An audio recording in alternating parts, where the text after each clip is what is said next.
Hello guys, মই বৰ্তমান আছোঁ গুপকাশী নাৰায়ণকোটি বুলি এডোখৰ ঠাই তাত আপোনাৰ হেলিপেড ব্যৱস্থা আছে যিহেতু আপোনাৰ বৰ্তমান খোজকাঢ়ি যোৱা যিটো সুবিধা সেই সুবিধা বন্ধ হৈছে পাহাৰ ভাঙি গৈছে আৰু ৰাস্তাটো বন্ধ হৈ যোৱাৰ কাৰণে মই হেলিপেডৰ সুবিধা ল'ম বুলি ভাবিছোঁ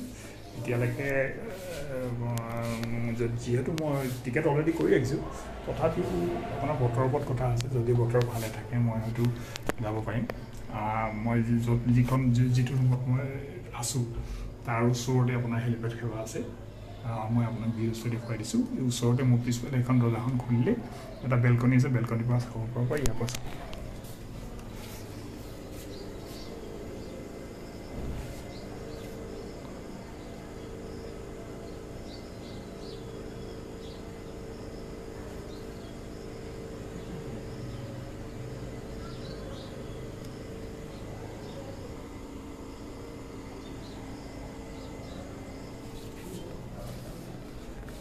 খুবেই মনোমোহা দৃশ্য পাহাৰৰ দৃশ্য খুব ধুনীয়া চাওঁ জয় শ্ৰী কেদাৰনাথ